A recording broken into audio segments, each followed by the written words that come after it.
नमस्कार. स्वागत तुमचं द न्यूज लॉन्चर मराठीवर. मी अशोक वानखडे. काही दिवसांपूर्वी पत्रकारांनी एक प्रश्न विचारला एकनाथ शिंदेंना, की "साहेब मुंबईच्या महापौराचं कसं?" म्हणे, "महायुतीचा होणार आमचा." "नाही," म्हणे, "साहेब ते तुम्ही शिवसेनेला वगैरे ते." म्हणे, "आम्ही सत्तेचे भुके नाही. मुंबईचा विकास करण्यासाठी आणि नरेंद्र मोदींचं स्वप्न साकार करण्यासाठी आमच्याच युतीचा महापौर बनणार आहे." सगळ्यांनी टाळ्या वाजवल्या. आम्हालाही वाटलं, की खरंच आता मुंबईचं सोनं होणार. पण काल बातमी ऐकली. काल मंगळवार मुंबईमध्ये कॅबिनेट मीटिंग. साहेब कॅबिनेटला गेलेच नाही. काल 29 पार्षद म्हणजे जे कॉर्पोरेटर्स होते त्यांचं रजिस्ट्रेशन होतं, पंजीकरण. सगळे बिचारे पार्टीच्या ऑफिसमध्ये बसून वाट पाहत होते, की साहेब येतील, ती वाजा-गाजात आपण जाऊ. पण त्यांना तातडीनं मेसेज मिळाला, संदेश मिळाला, की जायचं नाही. सगळे घरी जायचं. कारण जोपर्यंत म्हणजे जोपर्यंत तुमचं रजिस्ट्रेशन होत नाही, पंजीकरण, तोपर्यंत तुम्ही मतदान सुद्धा करू शकत नाही. जसं विधानसभेत आमदार शपथ घेऊनच मग पुढे कामाला लागतात त्याप्रमाणे. आणि मुंबईचं महापौराचं घोंगडं भिजत पडलं आता. आणि असं काही झालं, की लगेच एकनाथ शिंदे, त्यांचं जे गाव आहे सातारा जिल्ह्यात रान, तिथे निघून गेले. ते कोपभवन आहे. जेव्हा त्यांना राग येतो तिथे जाऊन बसतात ते. आता मुंबईच्या 29 नगरसेवकांचं रजिस्ट्रेशन का नाही झालं? त्यातही बहुतेक मुंबईचा विकास ते शोधत असतील. किंवा ते आपल्या गावात जाऊन शेतात बसून मुंबईचा विकास कसा करावा याच्यासाठी ते चिंतन करत असतील, असंच आपण मानावं. कारण हे नेता खोटं बोलत नाही असं आपण एक समजूतदारपणा स्वतःजवळ ठेवायचा. कारण ते पत्रकारांना मूर्ख समजतात, ते जनतेला मूर्ख समजतात. जेव्हा काही करायचं असतं तर ते मुंबईच्या विकासासाठी करायचं असतं. पण कुठेतरी पाणी मुरतंय. मेयर भाजपचाच असणार असं दिल्लीने फर्मान दिलं. आता दिल्लीच्या फरमानापुढे इतकी अवकात तर नाहीच आपण काहीतरी उठाव करावा. मग आता आम्हाला स्टँडिंग कमिटी द्या. आम्हाला बेस्टचं चेअरमनशिप द्या. अशा बऱ्याचशाच मागण्या त्यांनी समोर ठेवल्या, ज्या देताना बहुतेक भाजपाला अडचण होत आहे. म्हणून हे वाटाघाटी विस्कटल्या. म्हणून ते त्या मीटिंगलाही गेले नाहीत. कॅबिनेट मीटिंगलाही गेले नाहीत. कारण ते जेव्हा कॅबिनेटमध्ये मीटिंगमध्ये जात नाहीत, तेव्हाच महाराष्ट्राचा विकास होतो असं त्यांना वाटतं. कारण ते सत्तेत सुद्धा महाराष्ट्राच्या विकासासाठी आहे. एकीकडे ते प्रकरण चालू असताना गणेश नाईक वर्सेस शिवसेना हे प्रकरण आता अजून पेटलंय. पिंपरी चिंचवडमध्ये जसा नंगा नाच राष्ट्रवादी वर्सेस बीजेपी चालू होता, तसाच आता नवीन बॉम्बे, ठाणे, कल्याण भिवंडीमध्ये भाजप वर्सेस एकनाथ शिंदे चालू आहे. गणेश नाईक हे पुराणे चावल, जुना माणूस, 70 पार. पण कसा भाई माणूस. भाई म्हणजे मुंबईचा भाई. तो पप्पू कलानी. तर या लोकांनी आपलं वर्चस्व आपल्या क्षेत्रात ठेवलं. पप्पू कलानी उल्हासनगरमध्ये त्यांनी आपली बॉडी आणली. इकडे न्यू मुंबईमध्ये, नवीन मुंबईमध्ये नाईकांनी आपला किल्ला सांभाळला. तिकडे वसई विरारमध्ये आमचे आप्पा त्यांनी आपला किल्ला सांभाळला. आणि मग तिथे शिवसेनेच्या जेव्हा वाटाघाटी विस्कटल्या, तेव्हा ते म्हणाले, की ठाण्यात जर मला फ्री हँड दिला, तर मी यांना त्यांचं अस्तित्व ठाण्यातही निपटवून टाकतो. मी शिवसेना आणि एकनाथ शिंदेला संपवू शकतो. म्हणजे नाव न घेता बोलले ते. मी यांचं अस्तित्व संपवून टाकतो, यदि मला आमच्या हायकमांडनी परमिशन दिली तर. पण मी एका भाजपासारख्या डिसिप्लिन पार्टीमध्ये आहे. जोपर्यंत वरनं आदेश येत नाही, तोपर्यंत आम्ही काही करू शकत नाही.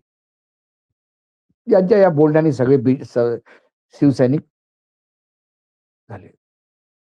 प्रत्येक जण आपापल्या लेव्हलनी त्यांना उत्तर द्यायला लागला. एक स्पोक्स पर्सन आहे, प्रवक्ता आहे, महिला आहे. त्या म्हणाल्या, "अरे असे 56 गणेश नाईक आले तरी आम्हाला फरक पडत. तुम्हाला माहित नाही एकनाथ शिंदे काय आहे."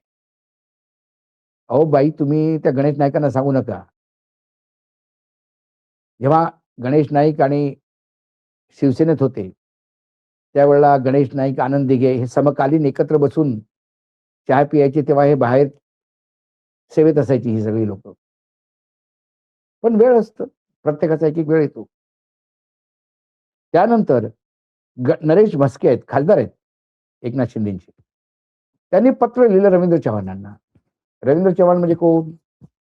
भाजपाचे प्रदेशाध्यक्ष. ते पण एकेकाळी टिळक नगरसोबत. म्हणजे मुंबईला टिळक नगर म्हटलं, की छोटा राजन समजून जायचं. हे तिथल्या ग्रुपचे असं म्हटलं जातं. तर त्यांना पत्र लिहून नरेश म्हस्केंनी त्यांना एक विनंती केली, की साहेब कृपा करून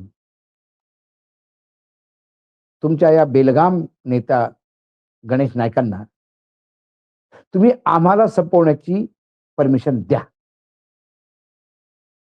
एक वेळा तुम्ही त्यांना परमिशनच द्या. म्हणजे आम्ही त्यांना दाखवू आम्ही काय आहे. जेव्हा त्यांनी शिवसेना सोडली गणेश नाईकांनी, तेव्हा मग त्याच्या विरुद्ध आनंद दिघे उभे राहिले आणि त्यांना हरवलं. त्यामुळे आनंद दिघे साहेबांनी पाणी पाजलं. पण आनंद दिघे साहेबांनी का पाणी पाजलं? कारण त्यांनी शिवसेना सोडली होती.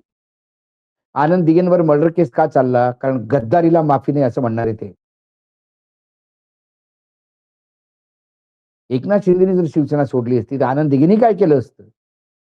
ते सांगायला नको. आनंद दिघेंनी खरोखरच एकनाथ शिंदेचं नाव घेणारा माणूस ठेवला नसता ठाण्यामध्ये. पण ते झालं.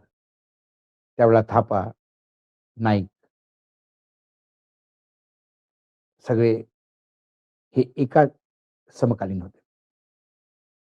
तर आता पुढे म्हस्के म्हणतात, की साहेब आम्ही उठाव केला म्हणून तुमचं युतीचं सरकार आलं. आदरणीय नरेंद्र मोदी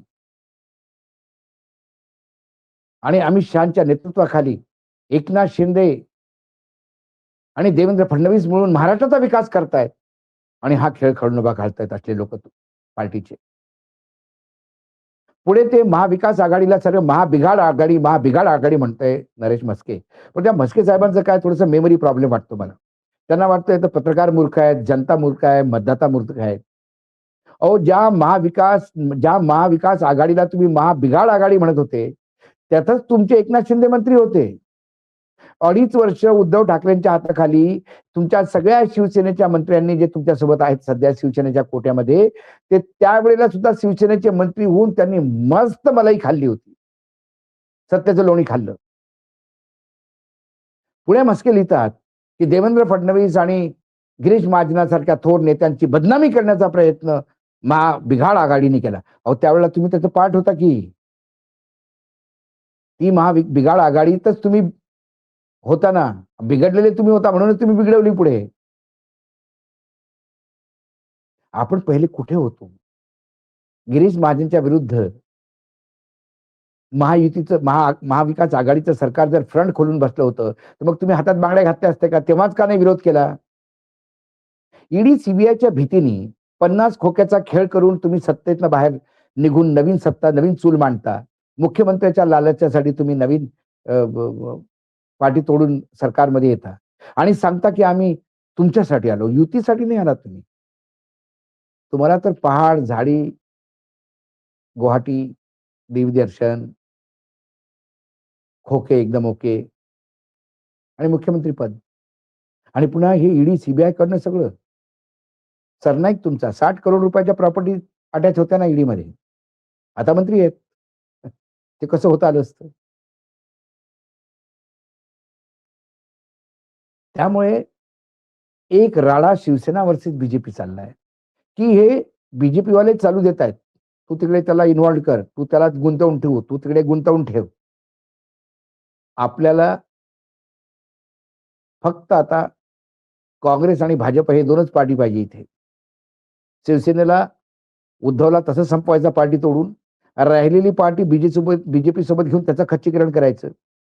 तिकडे शरद पवारांना पार्टी तोडून संपवायचं आणि मग त्यांची पार्टी जी आपल्यासोबत आली, त्याचं खच्चीकरण करून त्याला बर्फात लावायचं आणि शेवटी काँग्रेस आणि बीजेपी ह्याच 2 पार्टी महाराष्ट्रात राहायच्या.